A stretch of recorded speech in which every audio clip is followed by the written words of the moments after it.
ஆதி ஆமத்தின் புஸ்தகத்திலே 2ஆம் அதிகாரம் 7வது வாக்கியம். தேவனாகிய கர்த்தர் மனுஷனை பூமியின் மண்ணினாலே உருவாக்கி ஜீவ சுவாசத்தை அவன் நாசியிலே ஊதினார், மனுஷன் ஜீவாத்மாவானான். தேவனாகிய கர்த்தர் மனுஷனை பூமியின் மண்ணினாலே உருவாக்கி ஜீவ சுவாசத்தை அவன் நாசியிலே ஊதினார், மனுஷன் ஜீவாத்மாவானான். தொடர்ந்து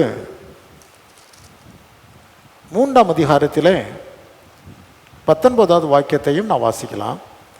நீ பூமியிலிருந்து எடுக்கப்பட்டபடியால் நீ பூமிக்கு திரும்ப மட்டும் உன் முகத்தின் வேர்வையால் ஆகாரம் புசிப்பாய், நீ மண்ணாய் இருக்கிறாய், மண்ணுக்கு திரும்புவாய். நீ மண்ணாய் இருக்கிறாய், மண்ணுக்கு திரும்புவாய். இன்றைக்கு நாம் சிந்திக்கிற இந்த தலைப்பு தேவ சாயலும் மண்ணும் என்கிற தலைப்பு. என்ன தலைப்பு? தேவ சாயலும் மண்ணும் என்கிறதான ஒரு தலைப்பு பார்த்து கொள்ளுங்கள். வாசித்த அந்த வேத பகுதியை நீங்கள் பார்ப்பீர்களேயானால், ஆண்டவராகிய தேவன் மண்ணை பிசைந்து மூடு பனி பெய்யும்படி செய்தார்.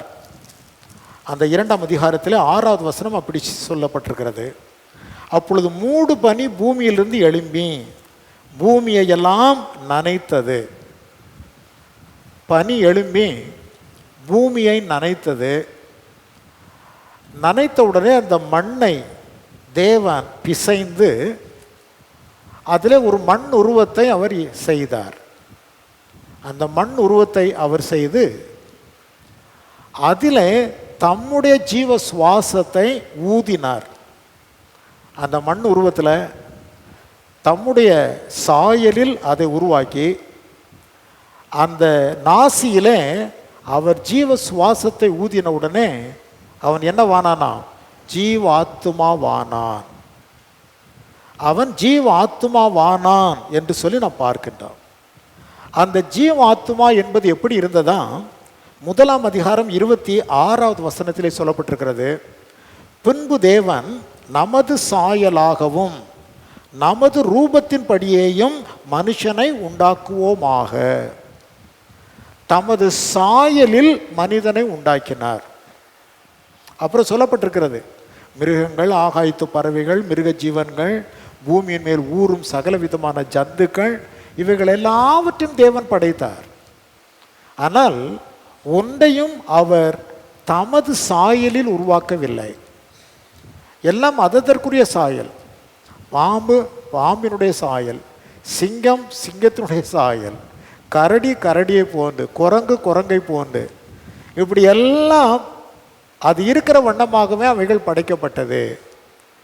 ஆனால் மனிதனை மாத்திரம்தான் தேவன் தமது சாயலில் உருவாக்கினார் என்று சொல்லப்பட்டிருக்கிறது. தேவனுடைய சாயல் என்பது மகிமை நிறைந்தது. மகிமை நிறைந்த சாயல். மனிதனை தேவ மகிமை மூடிக்கொண்டிருந்தது.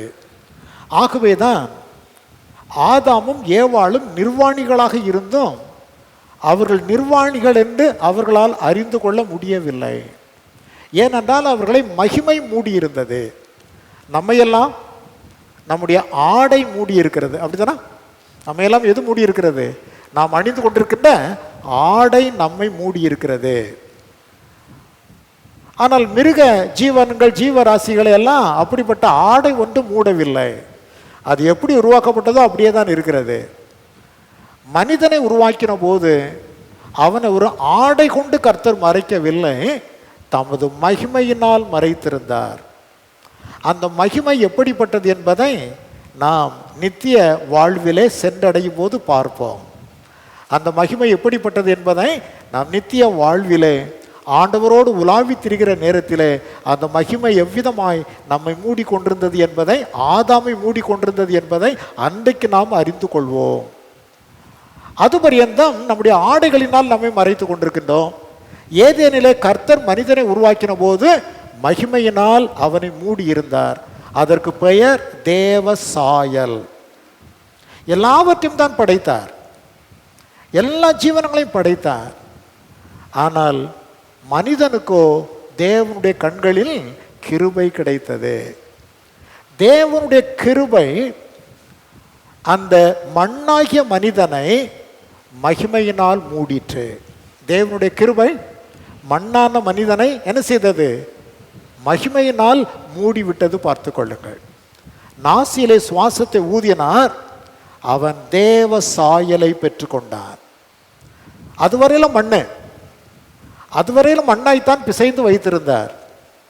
ஜீவ சுவாசத்தை ஊதின உடனே ஒரு தேவ மகிமை அவனை மூடி தேவ சாயலாக அவன் எழுந்து நிற்கும்படியாய் அங்கே ஆண்டவர் அவனுக்கு கிருபை அளித்தார். மண்ணாய் இருந்த மனிதனை, ஆதாம் ஏவாளை, தேவன் மகிமையான தமது சாயலால் என்ன செய்தார்? மூடிவிட்டார். மண்ணுக்கு தேவன் தமது சாயலை கொடுத்தார். தேவ சாயலை அவன் பெற்றுக்கொண்டான். நடந்த காரியம் என்ன? ஆண்டவராகிய தேவன் அந்த மனிதன் எப்பொழுதுமே மகிமையினால் நிரம்பப்பட்டவனாக இருக்க வேண்டும் என்று விரும்பினார். ஏராளமான விருட்சங்கள், அவைகளின் கனிகளை எல்லாம் புசிக்கலாம். ஒரு ஜீவ விருட்சமும் அங்கே இருந்தது. ஜீவ விருட்சத்தின் கனியையும் நீ புசிக்கலாம். அதை புசித்தால் என்றென்றைக்கும் தேவ மகிமையில் அவருடைய சாயலை பெற்றவனாகவே நீ வாழ்வாய் ஆண்டவர் சொன்னார். ஒரே ஒரு மரத்தின் கனியை விலக்கி நீ அதை புசித்தால் சாகவே சாவாய். அந்த சாவு என்பது தேவ மகிமை மனிதனை விட்டு விலகி அவன் மண்ணாக விளங்குவான். அதுதான் அதனுடைய பொருள். நீ இந்த மரத்தின் கனியை புசித்தால் நீ சாவாய், அல்லது நீ மண்ணாக மீண்டும் மாறி போவாய். இப்பொழுது நீ தேவ சாயலை, தேவ மகிமை உடையவனாய் காணப்படுகிறாய். ஜீவ விருட்சத்தின் கனியை புசிக்க புசிக்க நீ என்றென்றைக்கும் அவ்விதமாகவே விளங்குவாய். விளக்கப்பட்ட அதை நீ புசித்தால் நீ மீண்டும் மண்ணாக மாறி போவாய். மீண்டும் என்ன செய்வாய்? மண்ணாக மாறி போவாய். ஆண்டவர் ரொம்ப தெளிவாகவே பேசியிருந்தார். தேவனுடைய கிருபை மண்ணை தேவ சாயலாக மாற்றியது. சொல்லுங்க பார்க்கலாம். தேவனுடைய கிருபை மண்ணை தேவ சாயலாக மாற்றியது. அவன் தேவ சாயலாகவே மாற்றப்பட்டு உலாவி கொண்டிருந்த நேரத்தில் ஒரு சத்ரு உள்ளே புகுந்து விட்டார். யார் புகுந்தது? சத்ரு ஒருவன் உள்ளே புகுந்து அவர்களை தன்னுடைய வஞ்சனை உள்ள வார்த்தையினாலே, ஏமாற்றுகின்ற வார்த்தையினாலே தேவன் விலக்கின மரத்தின் கனியை புசிக்கும்படி செய்தான். ஆண்டவர் ஜீவ விருட்சத்தை கொடுத்தார், சத்ருவோ விலக்கப்பட்ட மரத்தை கொடுத்தார். அதன் கனியை புசிக்கும்படி அவர் சொன்னார். அந்த கனியை புசித்த உடனே தேவ சாயலில் தேவ மகிமையிலே இருந்த மனிதன் மீண்டும் எப்படி ஆகி போயிட்டான்? மண்ணாகி போனான். ஆகவேதான் ஆண்டவர் பின்பதாக உரைத்தார், நீ மண்ணாய் இருக்கிறாயப்பா, நீ எப்படி மாறிட்ட? மண்ணாய் மாறி போயிட்ட. அங்கே 3ஆம் அதிகாரத்தில் சொல்லுகிறார் அல்லவா, 19ஆம் வசனத்தில், நீ மண்ணாய் இருக்கிறாய். 19ஆம் வசனத்தினுடைய பின்பகுதியை பாருங்கள். நீ எப்படி இருக்கிறாய்? ஏன்னா 3ஆம் அதிகாரம் முதல் பகுதியில் பாவம் செய்து விட்டான், சத்துனுடைய வஞ்சனைக்கு கீழ்ப்படிந்து விட்டான், தேவனுடைய வார்த்தையை புறந்தள்ளி போட்டான். ஆகையினால் அப்பமே அவன் மண்ணாக மாறி போனான். ஆகையினால் நீ மண்ணுக்கு திரும்புவாய். ஆகையினால் எங்கே போவாய்? மண்ணுக்கு திரும்புவாய். இந்த சரீரம் எவ்வளவு பெரிய மனிதராக இருந்தாலும் சரி, எவ்வளவு பெரிய செல்வந்தனாக இருந்தாலும் சரி, பல லட்சங்கள் கோடிக்கு அதிபதியாக இருந்தாலும் சரி, இந்த சரீரம் ஒரு நாள் எங்கே போகிறது? எங்கெங்க போகிறது? மண்ணுக்குள்ளே போயிடுது, மண்ணாக மாறி போய்விடுகிறது. எலும்புகள் மாத்திரம்தான் கிடக்கும். வேற சரீரம் அனைத்தும் என்னவாய் மாறி விடுகிறது? மண்ணுக்கு மண்ணாகவே அது மாறி போய்விடுகிறது. சொல்லப்பட்டிருக்கிற சத்தியம் என்னவென்று கேட்டால், தேவன் தமது கிருபையினால் மண்ணை மகிமையுள்ள தேவ சாயலாக மாற்றினார். சத்துருவனுடைய வஞ்சனையோ தேவ சாயலாய் இருந்த மனிதனை மண்ணாக மாற்றி போட்டு விட்டது. தேவனுடைய பரிசுத்தமான கிருபை மண்ணை தேவ சாயலாக மகிமையாக மாற்றியது. சத்துருனுடைய வஞ்சனையினால் வந்த பாவம் தேவ சாயலிலும் மகிமையிலும் இருந்த மனிதனை மீண்டும் மண்ணாக மாற்றி போட்டு விட்டது. அதைத்தான் நாம் அங்கே அறிந்து கொள்ளுகிற சத்தியம். பார்த்து கொள்ளுங்கள். இதோ நம்முடைய சாயலிலே அவனை உருவாக்குவோமாக என்ற ஆண்டவர் உருவாக்கினார். ஆனால் அதுக்கப்புறம் சொல்றாரு, இவன் மண்ணா போயிட்டான். தேவ சாயல் எடுபட்டு போயிற்று, தேவ மகிமை எடுபட்டு போயிற்று. ஒரு நாள் இஸ்ரவேல் ஜனங்கள் பெலிஸ்தியருக்கு விரோதமாக யுத்தத்திற்கு போவாங்க. அந்த பெலிஸ்தியருக்கு விரோதமான யுத்தத்தில் இஸ்ரவேலருக்கு ரொம்ப சேதம் உண்டாகிவிடும். நிறைய பேர் செத்து போவாங்க. என்ன காரணம் என்று சொன்னால், இவர்கள் தேவனுக்கு விரோதமாக செய்த பாவம், குறிப்பாக ஆசாரியர்கள் செய்த பாவம். ஏலி என்கிற பிரதான ஆசாரியன் வயது முதிர்ந்தவன் ஆகிவிட்டான். அவனுடைய 2 குமாரர்கள், அவங்க தான் இப்போ ஆசாரிய ஊழியம் செஞ்சிட்டு இருக்கிறாங்க. அந்த 2 பேரும் தேவனுடைய பார்வையில் மகா பெரிய துரோகிகளாக, மகா பெரிய பாவிகளாக அவர்கள் காணப்பட்டார்கள். தேவன் சாமுவேல் என்கிற சின்ன பிள்ளைய எழுப்பி அவனிடத்தில் சொன்னார், ஏலியின் புத்திரர்களினாலே நான் அவர்களை தண்டிக்க போகிறேன் என்று சொல்லி அவர்கள் மீது வந்த அந்த தண்டனை இஸ்ரவேலையே கலங்க பண்ணி கொண்டிருந்தது. பெலிஸ்தியரோடு யுத்தத்திற்கு சென்றார்கள். மிகப்பெரிய சேதம் உண்டாயிற்று. அங்கே சில மூப்பர்கள் சொன்னாங்க, பெலிஸ்தியரை நம்ம வெற்றி கொள்ள வேண்டுமே ஆனால் தேவனுடைய பெட்டி யுத்த களத்திற்குள்ளே வரணும். தேவனுடைய பெட்டி என்ன செய்யணும்? யுத்த களத்திற்குள்ளே வரணும். அதை கொண்டு வந்தால் நாம் வெற்றி அடைந்து விடலாம் என்று சொன்னார்கள். என்ன செய்திருக்க வேண்டும் அவர்கள்? தேவனுடைய பெட்டி அங்கே வர வேண்டும் என்று சொல்லியிருக்கக்கூடாது. என்ன சொல்லியிருக்கணும்? எல்லா முழங்கால்களை ஊனுங்க, நம்முடைய பாவங்களை கர்த்தருடைய சமூகத்தில் அறிக்கை செய்வோம், தேவன் நம்முடைய பாவங்களை மன்னித்து நமக்கு என்ன கொடுப்பாரு? வெற்றி கொடுப்பார் என்று சொல்லியிருந்தால் ஞானமுள்ள மக்கள். அவன் அதை சொல்லலை. ஏதோ பெட்டிக்குள்ள மாய மந்திரம் இருக்கிறது போல தேவனுடைய பெட்டியை உள்ளே கொண்டு வந்தால் வெற்றி என்றார்கள். தேவனுடைய பெட்டி உள்ள வந்ததுக்கு அப்புறமா தான் மிக பயங்கரமான சங்காரம் உண்டாயிற்று. தேவனுடைய பெட்டி யுத்த களத்துக்குள்ள வந்த பொழுதுதான் என்ன உண்டாயிற்று? மிகுந்த பயங்கரமான அந்த சங்காரம் உண்டாயிட்டு பார்த்து கொள்ளுங்கள். ஆகவே பாவத்தை உள்ளே வைத்து கொண்டு என்னதான் நீங்க மந்திரம் சொல்லிக்கிட்டு இருந்தாலும் அங்கே மனிதனுடைய வாழ்க்கையிலே சித்தி உண்டாகாது, நற்பலன் உண்டாகாது. தேவனாய கர்த்தர் பாவத்தை பார்க்க மாட்டாத சுத்த கண்ணர். ஆகையினால் தேவ சமூகத்தில் வருகின்ற பொழுது நம்முடைய பாவங்களை அறிக்கை செய்து சுத்திகரிப்பை பெற்ற மக்களாக நிற்கும் போது மட்டும்தான் தேவ கிருபை நம்மை ஆட்கொள்ளும். பார்த்து கொள்ளுங்கள். தேவனுடைய கிருபை மண்ணாயிருந்த அந்த உருவத்திற்கு தமது சாயலை கொடுத்தது, மகிமையை கொடுத்தது. வஞ்சகனுடைய வார்த்தைகளுக்கு கீழ்ப்படிந்ததினாலே பாவம் பிரவேசித்தது. பாவம் மகிமையை இழக்கும்படி செய்து மீண்டும் அவனை என்ன செய்து விட்டது? மண்ணாக்கி போட்டு விட்டது. பார்த்து கொள்ளுங்கள். இத்தனை வருஷம் உயிரோடு இருந்து ஆதாம் மரித்து போனார். ஆதாமின் பிள்ளைகள் மரித்து போனார்கள். இன்று வரையிலும் நாம் மரித்து கொண்டே இருக்கிறோம். அல்லேலூயா. ஒரே ஒருவரை தவிர. ஏனென்றால் அவர் ஆதாமின் வித்து அல்ல.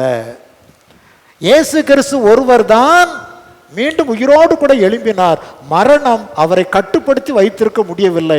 காரணம், அவர் ஆதாமின் வித்து அல்ல, அவர் தூய ஆவியானவராலே பரிசுத்தமாய் பிறந்தவர் ஆதலினால் மரணம் அவரை வைத்துக் கொள்ள கூடாதிருந்தது. Death was not able to contain the body of Christ in its belly. மண்ணானது தன்னுடைய வயிற்றிற்குள்ளே தேவகுமாரனை அடக்கி வைத்துக் கொண்டிருக்க முடியவில்லை. காரணம், அவர் மண் அல்ல, அவர் தேவாதி தேவனின் வித்துவாக இருந்தார். அவர் ஒருவரை தவிர நாம் அத்தனை பேரும் இன்றைக்கு மடிந்து கொண்டுதான் இருக்கிறோம். இது ஆதாமின் மூலம் நாம் வாங்கி வந்ததான ஆதாமின் வரம். தேவன் மனிதனுக்கு கொடுத்த வரத்தை சத்ருவின் வஞ்சனையினாலே இழந்து போனான். ஸோ நான் முதலாவது அறிந்து கொள்வது என்ன? தேவனுடைய கிருபை மண்ணை மகிமை ஆக்கிற்று. சொல்லுங்க பார்க்கலாம். தேவனுடைய கிருபை மண்ணை மகிமை ஆக்கிற்று. பாவமோ மகிமையை மண்ணாக்கி போட்டது. பாவம் என்ன செய்தது? தேவ மகிமையை என்ன செய்து விட்டது? மண்ணாக்கி போட்டு விட்டது. இதுதான் அந்த பகுதியில் இருந்து நாம் கற்றுக்கொள்ளுகிற ஒரு மிகப்பெரிய பாடம். பார்த்து கொள்ளுங்கள். ஆகவே இந்த பாவம் என்பது நமக்குள் இருக்கிற தேவ சாயலை அது உருவழித்து போடும், கெடுத்து போடும். ஆகையினால் தேவ ஜனங்களாகிய நாம் தேவனுடைய சமூகத்தில் எச்சரிக்கையோடு கூட இருப்பதற்கு நாம் பழகி கொள்ள வேண்டும். ஆண்டவராகிய தேவனுடைய சமூகத்தில் நாம் பாவத்தில் அமிழ்ந்து போகாதபடிக்கு நம்மை காத்து கொள்ள வேண்டிய மக்களாக விளங்குகின்றோம். நீங்கள் பார்ப்பீர்களேயானால் பாவம் என்பது எப்படி வருகிறது? 3 விதமான காரியங்கள் சொல்லப்பட்டிருக்கிறது. ஒன்று கண்களின் இச்சை, இன்னொன்று மாம்சத்தின் இச்சை, மற்றொன்று ஜீவனத்தின் பெருமை. சொல்லுங்க பார்க்கலாம். கண்களின் இச்சை, மாம்சத்தின் இச்சை, ஜீவனத்தின் பெருமை. இதுல எதுல மாட்டிக்கிட்டாலோ அது பாவம். அது என்ன செய்து விடுகிறது? பாவத்தை பிறப்பித்து விடுகிறது. கண்களின் இச்சை பாவத்தை பிறப்பிக்கும், மாம்சத்தின் இச்சை பாவத்தை பிறப்பிக்கும், ஜீவனத்தின் பெருமையும் பாவத்தை பிறப்பிக்கும். ஸோ இந்த பாவத்தை பிறப்பிக்கின்ற இந்த 3ஐயும் தேவ மக்கள் வெற்றி பெற வேண்டும். கண்களின் இச்சையையும் மாம்சத்தின் இச்சையையும் ஜீவனத்தின் பெருமையும் மேற்கொள்ளுகிறவர்கள் தான் பாக்கியவான்கள். தேவனுடைய பிள்ளைகளாக அவருடைய சமூகத்திலே நிலைவரப்பட்டு நிற்பதற்கு கிருபை பெற்ற மக்களாக விளங்குவார்கள். ஆண்டவராய் இயேசு கிறிஸ்து இந்த 3 விதமான காரியங்களிலும் அகப்பட்டு கிடக்கின்ற பாவ மக்களை விடுதலை ஆக்கும் பொருட்டு அவர் இந்த பூமியிலே புறப்பட்டு வந்தார். ஆண்டவர் இயேசு கிறிஸ்து எதற்காக இங்கே வந்தார்? பாவத்திலிருந்து மக்களை பரிகரிக்க. அந்த பாவம் எதனால் உண்டாகிறது? கண்களின் இச்சையினால், மாம்சத்தின் இச்சையினால், ஜீவனத்தின் பெருமையினால் உண்டாகிறது. இதை பரிகரிக்கும்படி தான் ஆண்டவர் வந்தார். ஆண்டவர் வந்து 40 நாட்கள் உபவாசம் பண்றாரு. சாத்தான் பார்த்து கொண்டே இருக்கிறான். சாத்தான் என்ன செய்கிறான்? பார்த்து கொண்டே இருக்கிறான். அவனுக்கு நன்றாய் தெரிந்து விட்டது, இவர்தான் தேவகுமாரன். நம்முடைய தலையை நசுக்க வந்த ஸ்திரியின் வித்து யார்தான்? இவர்தான் என்பதை அவன் சரியாய் புரிந்து கொண்டான். ஒரு விசை தவறாக புரிந்து கொண்டான். ஆண்டவர் ஸ்திரியின் வித்து உன் தலையை நசுக்குவார்னு சொன்ன உடனே இவன் பார்த்து கொண்டே இருக்கிறான், ஸ்திரியின் வித்து எங்கன்ட்டு. திடீர்னு ஒரு நாள் பார்த்தா ஏவாள் அம்மாவுடைய வயிறு கொஞ்சம் கொஞ்சமாய் பெரிதாகி கொண்டே வருகிறது. ஏவாள் அம்மாவுடைய வயிறு என்ன செய்கிறது? கொஞ்சம் கொஞ்சமாய் பெரிதாகி கொண்டே வருகிறது. இவன் பார்க்கிறான், என்ன ஏவாள் நல்லா தானே இருந்தாங்க, இப்போ திடீர்னு கொஞ்சம் கொஞ்சமாக வயிறு பெரிதாகி கொண்டே வருகிறது, என்னவென்று பார்த்து கொண்டே இருந்தான். பிரசவ வேதனை வந்தது. ஒரு குழந்தையை பெற்றெடுத்தார்கள். காயின் பிறந்தான். உடனே சாத்தான் புரிந்து கொண்டான், ஓ இதுதான் இந்த ஸ்திரியின் வித்துவோ, ஆண்டவர் என் தலையை நசுக்குவதாக சொன்ன ஸ்திரியின் வித்து இதுதானோ என்று ஒரு விசை அவன் தவறாக புரிந்து கொண்டு விட்டான். ஏன்னா அப்பதான் முதலாக ஒரு ஸ்திரீ கர்ப்பத்திலிருந்து என்ன செய்கிறார்கள்? ஒரு குழந்தையை பெற்றெடுக்கிறார்கள். உடனே அதுதான் ஸ்திரியின் வித்து என்றவன் தவறாக நினைத்து கொண்டு உடனே அந்த காயினுக்குள்ளே அவன் புகுந்து கொண்டான். பார்த்து கொள்ளுங்கள். இந்த ஸ்திரியின் வித்துவால் தானே நம்முடைய தலையை கர்த்தர் நசுக்குவதாக சொல்லியிருக்கிறார். அவனையே நம்ம ஆக்கிரமித்துக் கொள்வோம், அவனையே நம்ம அடிமைப்படுத்திக் கொள்வோம் என்று சொல்லி அங்கே காயினுக்குள்ளே அவன் புகுந்தான். ஆகவேதான் யூத அப்போஸ்தலர் சொல்லும் பொழுது பொல்லாங்கனால் உண்டாயிருந்த காயின். யாரால் உண்டாயிருந்தானா? பொல்லாங்கனால் உண்டாயிருந்த காயின். அவன் பிறந்த உடனேயே அந்த காயினை அவன் பிடித்து கொண்டான்.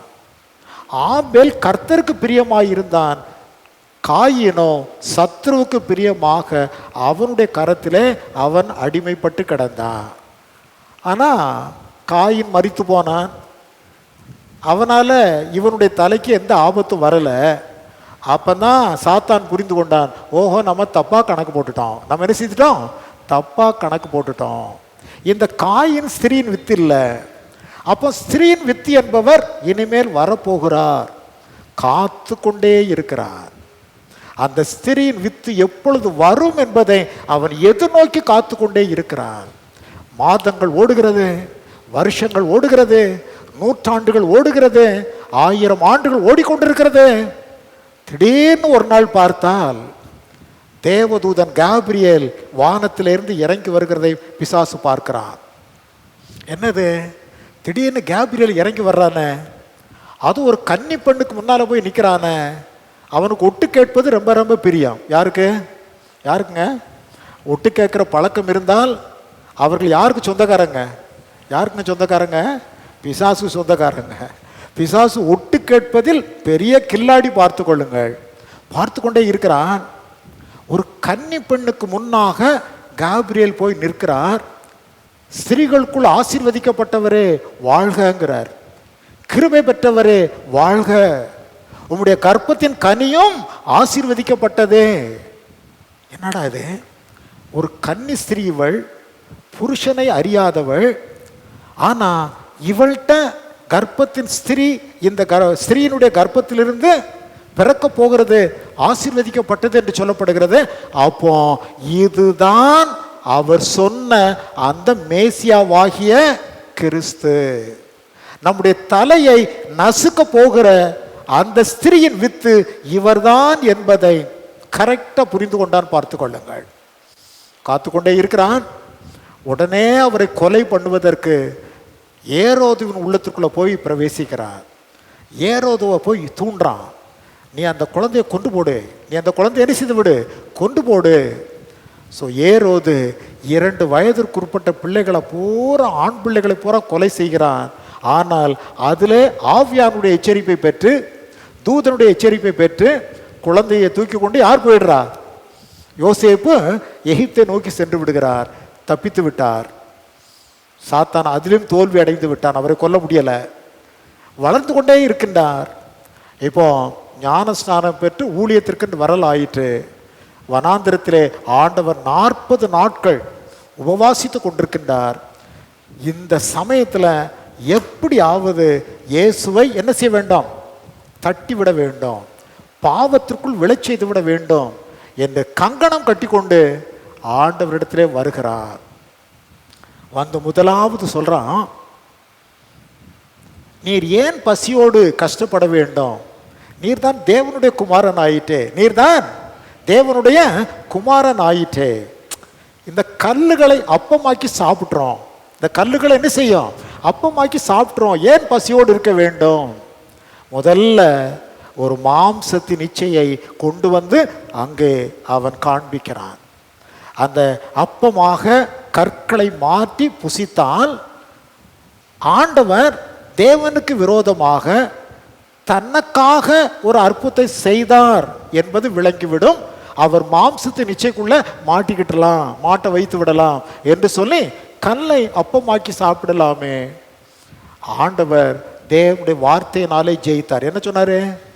மனுஷன் அப்பத்தினால் மாத்திரமல்ல, தேவனுடைய வாயிலிருந்து பிறக்கின்ற ஒவ்வொரு வார்த்தையினாலும் பிழைப்பான்.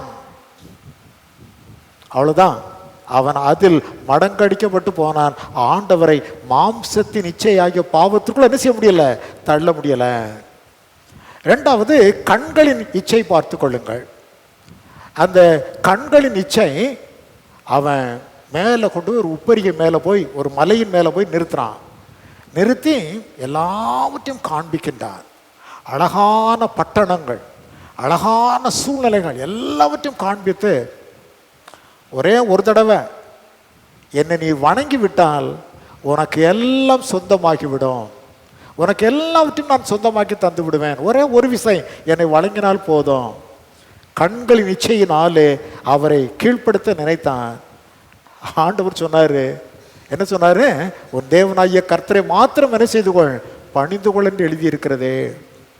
3வது ஜீவனத்தின் பெருமை. ஆண்டவர் வந்து பேசுறான், நீர் எப்படிப்பட்ட ஆளு நீர், தேவனுடைய குமாரன், நீர் இங்கே இருந்து கீழே குதிச்சேர்னா, மலையிலிருந்து கீழே குதிச்சேர்னா தேவ தூதர்கள் வந்து உம்மை தாங்கிக் கொள்வார்கள், தங்களுடைய கரங்களில் ஏந்தி தாங்கிக் கொள்வார்கள் என்று உம்மை குறித்து எழுதப்பட்டிருக்கிறது. தூதர்கள் உம்மை தங்கள் கரங்களிலே தாங்கிக் கொள்வார்கள், நீர் மேலே இருந்து தாழ குதியும் என்று சொல்லி பார்த்தார்.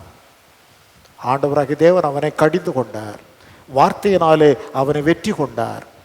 ஆக அங்கே மாம்சத்தின் இச்சையினாலே, கண்களின் இச்சையினாலே, தான் ஒரு தேவகுமாரன் என்கிற ஜீவனத்தின் பெருமையினாலே அவரை விழத்தள்ளி பாவத்திற்குள் விழத்தள்ள முயன்ற முயற்சியானது தோற்றுவிட்டது. பார்த்து கொள்ளுங்கள். ஆண்டவர் சாத்தானை முறியடித்து வெற்றியாளராக எழும்பினார். வேதம் சொல்லுகிறது, ஆண்டவரை விட்டு சில காலம் அவன் என்ன செய்து விட்டான்? பிரிந்து போய்விட்டான். சில காலம் அவரை விட்டு பிரிந்து போய்விட்டான். இருக்கட்டும். ஆக இந்த பாவம் என்பது இந்த 3 காரியங்களினால் தான் மனிதருக்குள்ளே வருகிறது. ஒன்று மாம்சத்தின் இச்சை, இன்னொன்று கண்களின் இச்சை, இன்னொன்று ஜீவனத்தின் பெருமை. இதுல விழத்தள்ளுவது தான் பிசாசனுடைய தந்திரம், வேலை. பார்த்து கொள்ளுங்கள். இதைத்தான் அங்கே ஏவாள் இடத்திலே செய்தான்.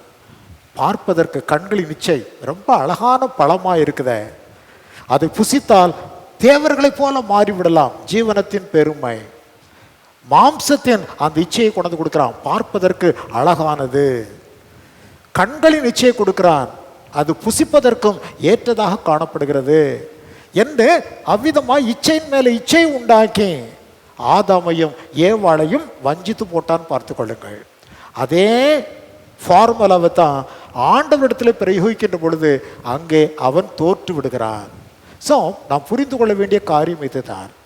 தேவனுடைய கிருபை நம்மை தேவ மகிமையினால் நிரப்புகிறது, பாவமோ மகிமையை மண்ணாக்கி போட்டு விடுகிறது. நம்ம எங்கே தள்ளி முயற்சிக்கிறது? பாவம் நம்மை மண்ணுக்கு மண்ணாக தள்ளிவிடும். தேவனுடைய கிருபை வரமோ நம்மை மகிமையினால் முடிசூட்டி நித்திய ஜீவனுக்குள்ளே நம்மை கொண்டு சென்று விடும். அல்லேலூயா.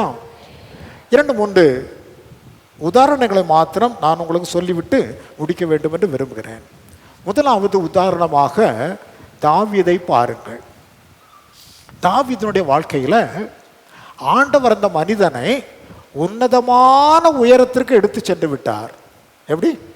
கரவல் ஆடுகளின் பின்னாலே திரிந்து கொண்டிருந்த ஒருவன், ஒரு கொஞ்சம் ஆடுகளை கையிலே வைத்து கொண்டிருந்த ஒரு மனிதன், அவனை தம்முடைய ஜனத்திற்கு தலைவனாக, தாவீது ராஜா என்று அழைக்கப்படுகின்ற அந்த நிலைக்கு கர்த்தராகிய தேவன் அவனை மகிமையிலே உயர்த்தி விட்டார். எவ்வளவு பெரிய மகிமை!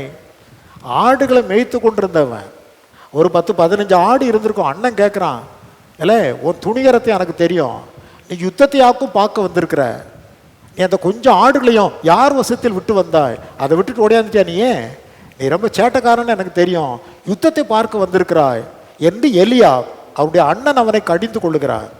கொஞ்சம் ஆடு, அந்த ஆடுகளை மேய்த்து கொண்டிருந்த அந்த சிறுவன் சாமுவேல் தீர்க்கர் வருகின்றார். எலியாவினுடைய பிள்ளைகளையெல்லாம் பார்க்கும்படி அழைத்து கொண்டு வர சொல்லுகிறார். எலியாவில் தொடங்கி அபினதாபில் வந்து அந்த சம்மாவினிடத்தில் வந்து இப்படி எல்லா பிள்ளைகளும் முன்னால் நிற்கிறாங்க. யாரை மாத்திரம் கூட்டி வரவில்லை, தாவீதை மாத்திரம் கூட்டிட்டு வரல. ஏன்னா அவனை ஒரு பயலாவே நினைக்கல, அவர் சாதாரண ஆட்டிடையன். இவங்களெல்லாம் இராணுவத்தில் பணி செய்து கொண்டிருக்கிறவர்கள். ஈசாயினுடைய மற்ற குமாரர்கள் எல்லாம் இராணுவத்தில் பணி செய்து கொண்டிருந்த பெரிய ஆட்கள். இவனோ வனாந்திரத்தில் ஆடுகளை மேய்த்து கொண்டிருந்தவன். சாமுவேல் சொல்வாரு, இவங்க தான் உன்னுடைய பிள்ளைகளா? இல்லை இல்லை, இன்னொரு பொடிப்பாயா இருக்கிறான், இன்னொரு பொடியான் இருக்கிறான், அவன் கொஞ்சம் ஆடுகளை வனாந்திரத்தில் மேய்த்து கொண்டிருப்பான். சாமுவேல் சொன்னாரு, அவன் இங்க வருகிற பரியந்தம் நான் என்ன செய்கிறது இல்லை, புசிக்கிறது இல்லை. அவனை உடனே ஆள் அனுப்பி அழைத்து கொண்டு வா. தாவீது அழைத்து கொண்டு வந்த உடனே தைல குப்பியிலே, கொம்பிலே தைல குப்பியிலே தைலத்தை நிரப்பி அங்கே கொம்பிலே அபிஷேகம் பண்ணினார் என்பதை நம்மால் பார்க்க முடிகிறது. ஸோ எவ்வளவு கீழான நிலையில இருந்து ஒரு உன்னதமான நிலைக்கு ஆண்டவர் உயர்த்தி வைத்திருந்தார். மண் போல இருந்த அவனை மகிமையினாலே கர்த்தர் நிரப்பியிருந்தார். ஒன் சின், அந்த ஒரு பாவத்தை தவிர என்று வேதத்தில் அவரை குறித்து சொல்லப்பட்டிருக்கிறது. உரியாவின் மனைவியாகிய பத்சேபாளின் விஷயத்தை தவிர தாவீது தேவனுடைய பார்வையில் அத்தனை உத்தமமான மனிதனாக இருந்தார். ஒரே ஒரு பாவம் தான், பத்சேபாளினிடத்திலே பாவம் செய்த காரணத்தினாலே அந்த பாவம், அந்த இச்சையினால் ஏற்பட்டது. அதனுடைய விளைவு பாருங்கள், அவனை ஒரு பெரிய கொலைகாரனாக மாற்றி போட்டு விட்டது.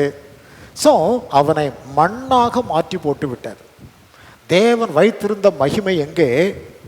அந்த பாவம் அவனுக்குள்ளே வந்த பொழுது he became dust. அவன் எப்படி மாறி போனான்? மண்ணாக மாறி போனான் என்று பார்க்கிறான். ஆகவேதான் தேவ மக்கள் பாவத்தை குறித்து எப்படி இருக்க வேண்டும்? எப்படி இருக்கணும் சொல்லுங்க? எச்சரிக்கையோடு இருக்க வேண்டாம்.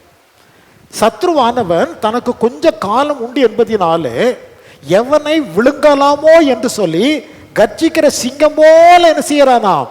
சுற்றி வகை பார்த்து கொண்டே இருக்கிறான். பார்த்துக்கிட்டே இருப்பான். இங்கே நாம் ஆராதித்து கொண்டிருக்கிற சமயத்திலையும் சுற்றிலும் பார்த்துக்கிட்டே இருப்பான். யாரை கொஞ்சம் அப்படியே உறங்க வைக்கலாம், யாரை கொஞ்சம் அப்படியே தூங்க வைக்கலாம். இங்கிட்டு விழுந்தா இந்த சேரினுடைய இந்த கை உடைந்து விடும், இங்கிட்டு விழுந்தால் இந்த சேரின் இந்த கை உடைந்து விடும், பின்னால் சாஞ்சிட்டா பின்னால் உடைந்து விடும். ஏராளமான சேர்கள் அங்கே இருக்கிறது. அதற்கு அடையாளம் பார்த்து கொள்ளுங்கள். இங்கே வந்து பிசாசுக்கு நீங்கள் இடம் கொடுக்கிறீர்கள் என்பதற்கு அடையாளம் வெளியே அடுக்கி வைக்கப்பட்டிருக்கிறது. எத்தனை சேர் உடைஞ்சு கிடக்குதோ அத்தனை பேர் ஆராதனையில் யாருக்கு இடம் கொடுக்கின்றார்கள்? யாருக்குங்க? யாருக்கு? பிசாசுக்கு இடம் கொடுக்குறாங்கன்னு அர்த்தம். அதற்கு அதுதான் அடையாளம். அதனால இனிமேல் ஆகிலும் ஒரு சேர் கூட நினைச்சக்கூடாது. ஆமாம், முந்தா நாள் கூட 25 சேர் புது சேர் வாங்கி போட்டிருக்கிறேன். இனிமேல் ஆகிலும் என்ன செய்யக்கூடாது? சேரு சொல்லுங்க, உடையக்கூடாது. உடையக்கூடாதுன்னா என்ன செய்யணும்? இங்கிட்டும் சாயக்கூடாது, இங்கிட்டும் சாயக்கூடாது, இங்கிட்டும் சாயக்கூடாது. எங்கே மாத்திரம் சாய்ந்து கொள்ளலாம்? எங்கே மாத்திரம் சாய்ந்து கொள்ளலாம்? முன்னால மாத்திரம் சாய்ந்து கொள்ளலாம். சரிதானா? முன்னால மாத்திரம் சேர்ந்தா உங்களுடைய மூக்கு தான் உடைந்து போகும், உங்களுடைய நெற்றி தான் உடைந்து போகும். ஆகையினால் இங்கேயும் சாயக்கூடாது, இங்கேயும் சாயக்கூடாது, அங்கேயும் சாயக்கூடாது, இங்கேயும் சாயக்கூடாது.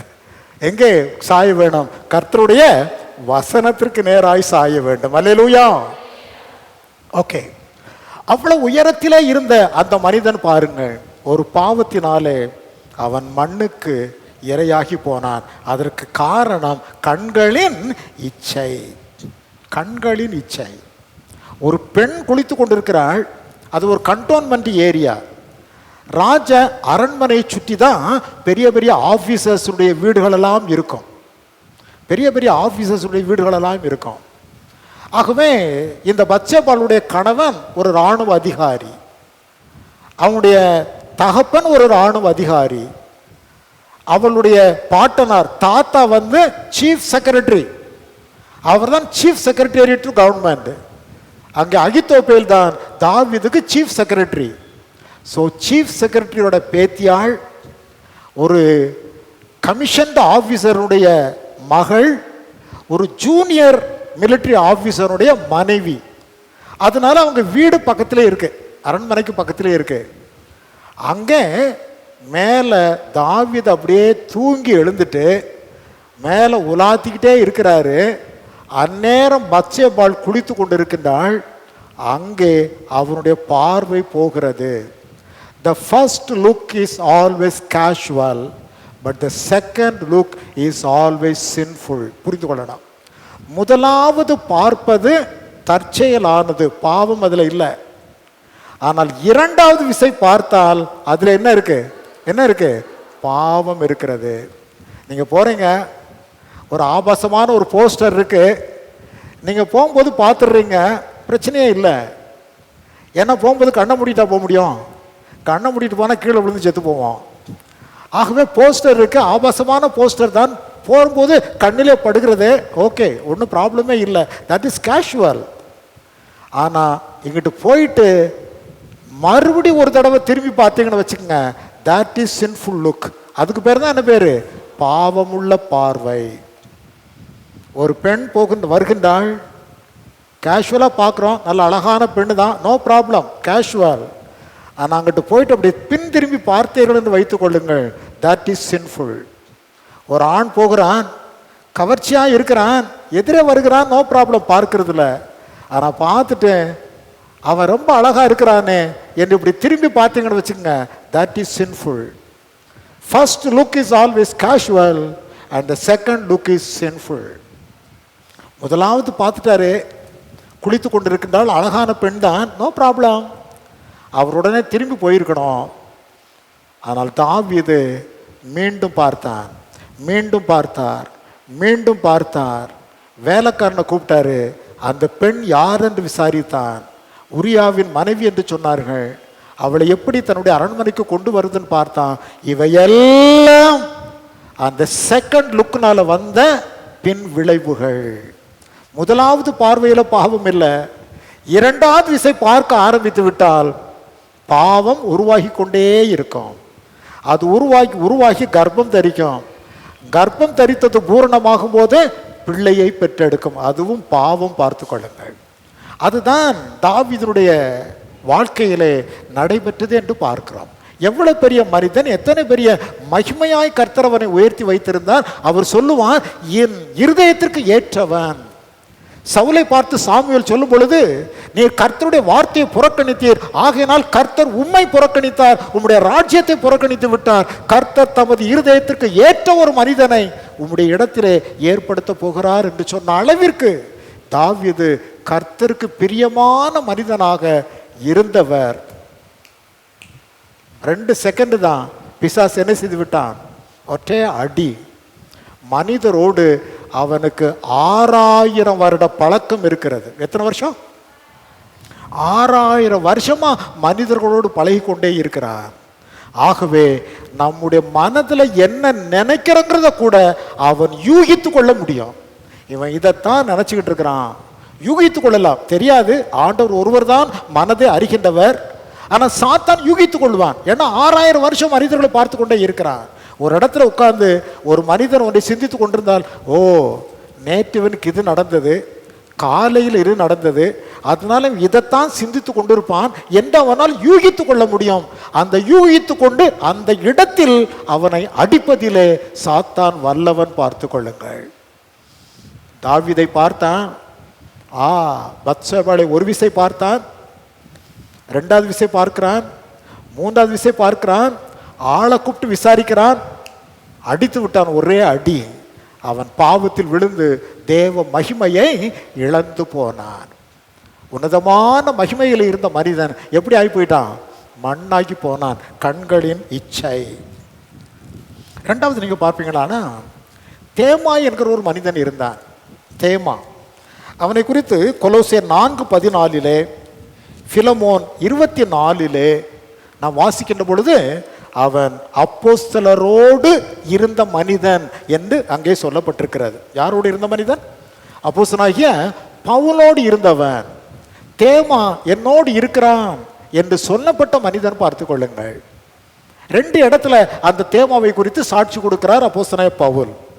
கொலோசையரிலே அங்கே பார்க்கிறோம் 4ஆம் அதிகாரம் 14வது வசனத்தில், பிலமோன் 24வது வசனத்தில் தேமாவை குறித்து வாசிக்கிறோம், அப்போஸ்தலரோடு இருக்கிறான். அதே தேமா தான் 2 தீமோத்தேயு 4:10 நான் வாசிக்கின்ற பொழுது, தேமா இப்பிரபஞ்சத்தின் மேல் ஆசை வைத்து என்னை விட்டு பிரிந்து போய்விட்டான். அதனுடைய பொருள், ஆவியானவரை விட்டு அவன் பிரிந்து போய்விட்டான். அதற்கு என்ன காரணம்? பிரபஞ்சத்தின் மேல் ஆசை, மாம்சத்தின் இச்சை. தாவீதுக்குள்ளே பிசாசு கொண்டு வந்தது கண்களின் இச்சை. தேமாவின் இடத்துல பிசாசு கொண்டு வந்தது பிரபஞ்சத்தின் மேல் ஆசை, அந்த மாம்ச இச்சை. பார்த்து கொள்ளுங்கள். ஆடம்பரங்களின் மீது ஆசை, ஆடம்பரமாய் வாழ வேண்டும் என்கிற ஆசை, அந்த மாம்சத்தின் இச்சையை கொடுத்து பவுலை விட்டு அவனை பிரித்து கொண்டு போய் அட்ரஸ் இல்லாமல் ஆக்கி போட்டான் என்று பார்க்கிறோம். ஆகவே இவ்விதமாய்த்தான் பிசாசானவன் நம்மிடத்திலே தன்னுடைய பாவ காரியங்களை கொண்டு வருகிறான். கண்களின் இச்சை, மாம்சத்தின் இச்சை. 3வது ஜீவனத்தின் பெருமை. ஒரு நல்ல அருமையான சபையில் தியோத்திரேப்பு என்று சொல்லப்படுகிற ஒரு மனிதனை ஆவியானவர் ஒரு மூப்பனாக ஏற்படுத்துகிறார். 3 யோவான்ல 9வது வசனத்தை நீங்கள் பார்ப்பீர்களேயானால், அந்த தியோத்திரேப்பு சபையிலே மூப்பனாக ஏற்படுத்தப்படுகிறார். He was elder in a church. ஒரு சபையினுடைய எல்டராக இருக்கின்றான். அவனுக்குள்ள ஜீவனத்தின் பெருமை வருகிறது. என்ன பெருமை தெரியுமா? சபையிலே தான் மட்டும்தான் முதன்மையா இருக்க வேணாம், வேற யாரும் முன்னால வந்துடக்கூடாது. தான் தான் எல்லாவற்றிலும் முதன்மையா இருக்கணும். வேற யாரையும் முன்ன நான் வர விட மாட்டேன், வேற யாரும் அங்க பக்கத்துல வந்துடக்கூடாது என்று சொல்லி முதன்மையா இருக்க விரும்புகிற தியோத்திரேப்பு என்று சொல்லப்பட்டிருக்கிறது. ஜீவனத்தின் பெருமை, நான் தான் எல்லாம், நான் தான் முதன்வனா இருக்கணும், நான் தான் எல்லாவற்றையும் செய்யணும், என்னத்தான் எல்லாரும் கன்சல்ட் பண்ணணும், என்னத்தான் எல்லாரும் பார்க்கணும் என்கிற ஜீவனத்தின் பெருமை. அதனால அப்போஸ்தலனாகிய யோவான் அந்த மனிதனை குறித்து அவன் கெட்டு போனவன் என்பதாக சொல்லுகின்றார். ஸோ உன்னதமான நிலையில் இருந்த மக்களையெல்லாம் கூட சத்ருவானவன் மண்ணாக்கும்படி செய்கின்றான். ஆனால் சில மக்கள் இருந்தார்கள், எப்படிப்பட்ட சூழ்நிலையாய் இருப்பினோம், தேவன் தங்களுக்கென்று வைத்திருக்கிற மகிமையின் நிலையை விட்டு கீழே இறங்காத மக்கள். தானியேல்கிட்ட அவர் ஏற்கனவே ராஜாவுடைய போஜனத்தினாலே தன்னுடைய இருதயத்தை தீட்டுப்படுத்தலாகாது என்று தீர்மானித்து கொண்டார். தானியேல் 1:8 பார்க்கின்றான், ராஜாவுடைய போஜனத்தினால என்னை நான் தீட்டுப்படுத்த மாட்டேன். ஒரு 10 வாலிபர்களை தெரிந்தெடுத்து ராஜாவுக்கு முன்னாடி நிறுத்துவதற்காக அவங்களுக்கு நல்ல நல்ல போஜன பதார்த்தங்கள்லாம் வைக்கிறாங்க. அங்கே பிரதானி அதை கொண்டு வந்து கொடுக்குறான். தானியேல் சொன்னார், இதெல்லாம் வேண்டாம், நான் ஒரு தீர்மானத்தை செய்திருக்கிறேன், ராஜாவின் இப்படிப்பட்ட போஜனத்தினால என்னை தீட்டுப்படுத்தக்கூடாது என்று எனக்கு மரக்கறிகளை கூடும், வெஜிடபிளை கூடும். அவன் பயப்படுகிறான். ஆனால் தானியேல் சொன்னார், நீ அதை கொடுத்து பார் என்று சொல்லி அந்த நிலையில் அவர் தன்னுடைய நிலையிலிருந்து கீழே விழாதபடிக்கு தன்னை காத்து கொண்ட மனிதனாக தானியேல் அங்கே ராஜ அரண்மனையிலே விளங்கினார். யோசேப்பை பாருங்கள், அந்த போத்திபாருடைய மனைவி இச்சையான காரியத்திற்கு அழைத்த போது இப்படிப்பட்ட பொல்லாங்கை செய்து கர்த்தருக்கு விரோதமாக நான் பாவம் செய்வது எப்படி என்று சொல்லி அவர் ஓடினார். அதன் விளைவு பல உபத்திரவங்கள் தான். ஆனாலும் தேவன் வைத்திருந்த அந்த மகிமையிலே இருந்து தாங்கள் விழுந்துவிடக்கூடாது என்பதிலே உறுதியாய் இருந்த மக்களும் தேவ மக்கள் இருந்திருக்கின்றார்கள். கீழே விழுந்து போன மக்களும் இருந்திருக்கிறார்கள். தாவீது நமக்கு ஒரு மற்றொரு அடையாளம் என்னவென்றால், அவர் மண்ணாக விழுந்தார், ஆனால் மீண்டும் மனஸ்தாபப்பட்டதினாலே, சங்கீதம் 51 தேவனுடைய சமூகத்திலே மனஸ்தாபப்பட்டு தன்னை அறிக்கை செய்து ஒப்பு கொடுத்ததினாலே மீண்டும் கர்த்தர் அந்த மண்ணை என்ன செய்து விட்டார்? மகிமையாக மாற்றிவிட்டார். அல்லேலூயா! நம்முடைய ஆண்டவருக்கு ஆருண்யம் கிருபை பொருந்தினவர். பார்த்து கொள்ளுங்கள், ஒருவேளை மண்ணாக விழுந்து கிடப்போமே ஆனால் பயப்படாதீர்கள். ஆண்டவரிடத்தில் பாவங்களை அறிக்கை செய்கின்ற பொழுது மீண்டும் நம்மை மகிமையில் மாற்றுவதற்கு அவர் ஆற்றல் பெற்ற தேவன். ஒருவேளை நீங்கள் மண்ணாக விழுந்து போகாமல் மகிமையிலேயே நிற்பீர்கள் என்றால் கர்த்தர் உங்களை ஆசீர்வதிப்பார். தொடர்ந்து தேவன் வைத்திருக்கிற மகிமையிலே நிலை கொண்டிருங்கள். எந்த நிலையிலும் நாம் பாவத்தில் விழுந்து அமிழ்ந்து போகாதபடிக்கு, தேவன் நமக்கு வைத்திருக்கிற ரட்சிப்பின் மகிமையை இழந்து மண்ணாகி விடாதபடிக்கு, மரணத்தை உத்தரித்து விடாதபடிக்கு, தேவனுடைய நித்திய ஜீவனிலே நிலை கொண்டிருக்கின்ற மக்களாக விளங்குவதற்கு கர்த்தர் நமக்கு உதவி செய்வாராக. அல்லேலூயா! நாம் என்னத்தை கற்றுக்கொண்டிருக்கிறோம் இன்றைக்கு? தேவ கிருபை மண்ணை மகிமையாக்குகிறது, பாவம் மகிமையை மண்ணாக்கி போடுகிறது. ஆகவே பாவம் நம்மை மண்ணாக்கி போடுவதற்கு நாம் விடுகிறதில்லை. ரட்சிப்பின் மகிமையிலே நிலை கொண்டிருக்க தேவன் நமக்கு கிருபை பாராட்டுவாராக.